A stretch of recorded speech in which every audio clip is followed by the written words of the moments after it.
Thank you for the invitation and congratulations for this great event. Um,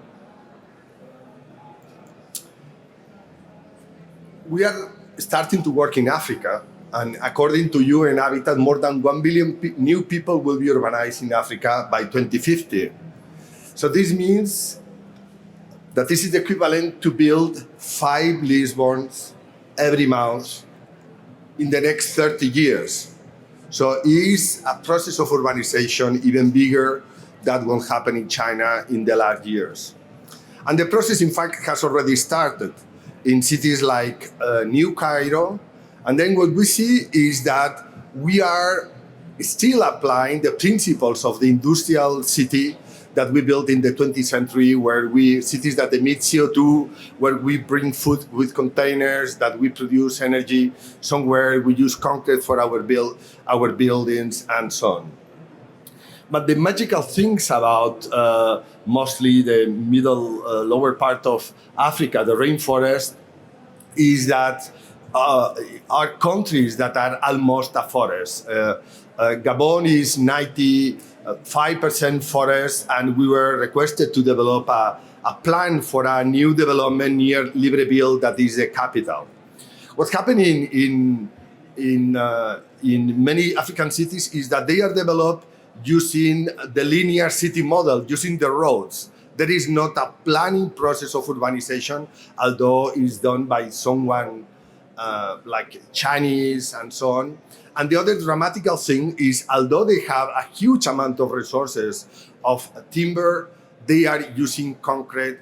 That is the thing that we want to get right out of it. No, so it seems that the place that will be the biggest, had the biggest urbanization in the 21st century is still applying the principles of our 20th century, that we understood that this is what is somehow helping the global warming and so on. So the solution, and this is where we are working also in the European context and in many other places, is to develop cities based on nature-based solutions, coming back to the origin, going back to the forest. And the truth is that they are doing an incredible work on protecting their forests and doing a sustainable management of the forest. They get concessions to harvest trees. They take 1 or 2 trees in 1 hectare, and they will be back to that area in 25 years. So there is an industry of timber that is growing, where for the moment they are doing only very basic things, that is cutting trees and producing timber. The bad news is that this timber is not used for African cities. It's exported to China and to Europe.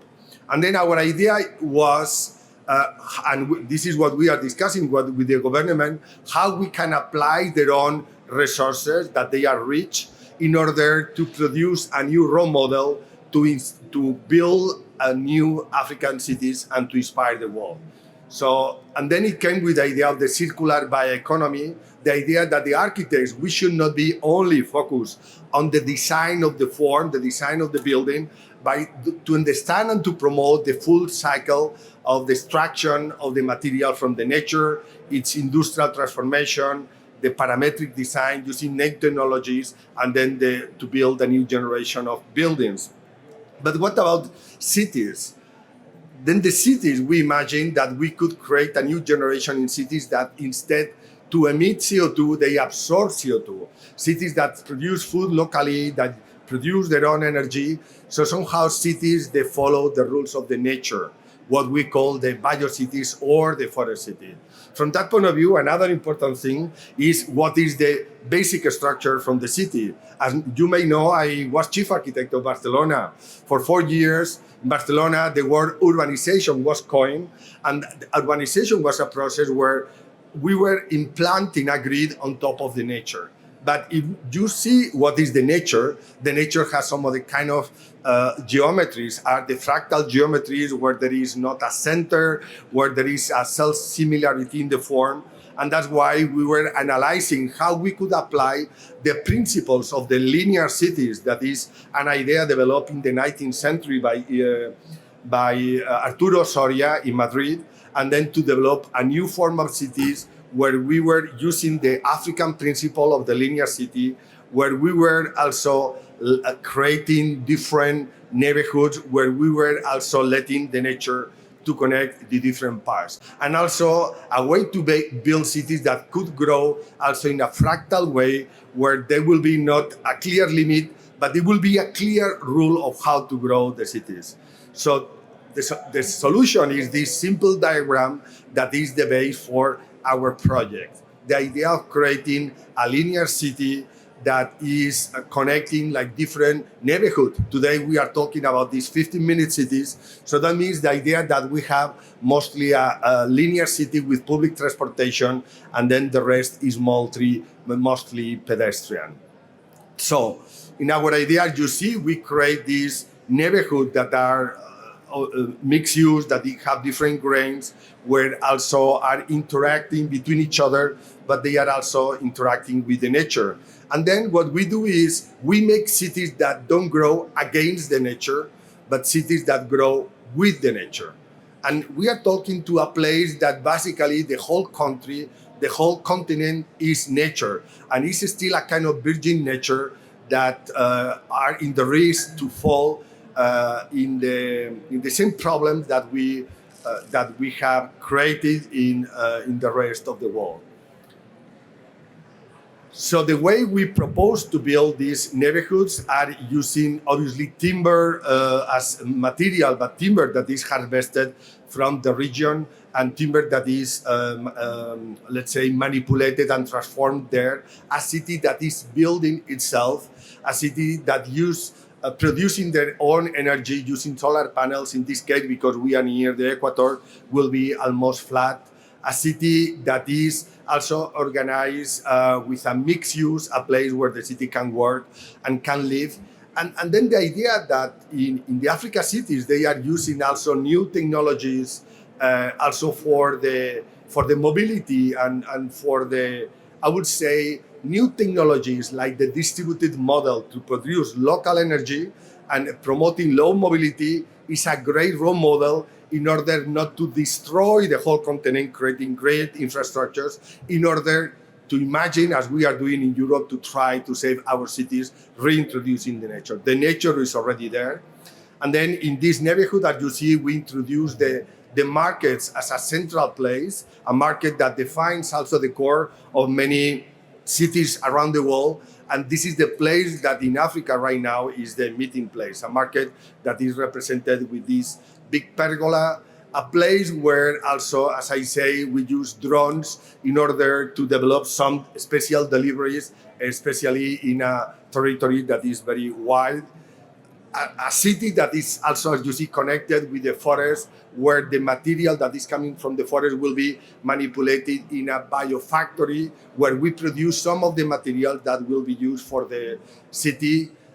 So the idea is that in the same way that some of the neighborhood, social housing neighborhood built in the 60s, they have their own concrete factory to produce the panels for the buildings. We'll have our timber factory within the city in order to produce the material for the city itself.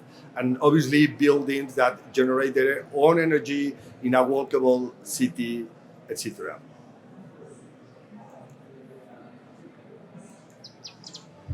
So here, just to end, we have a small video that explains how this model of the branch city can be adapted to the territory in order to create this kind of density, but this continuous neighborhood that are connected through these transportation networks, and create this kind of human scale, a new generation of the city following the rules of the nature.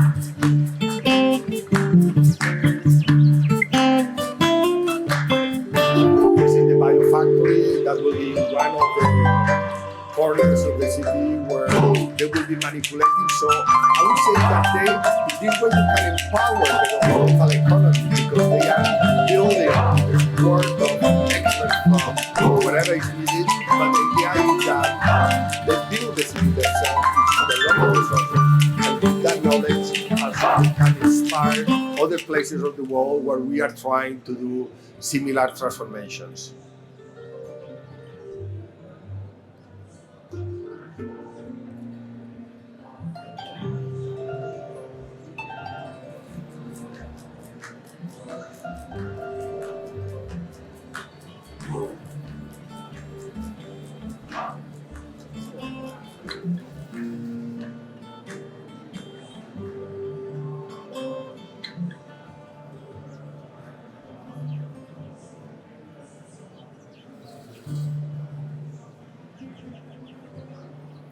we want to make this new way of making cities possible. Thank you.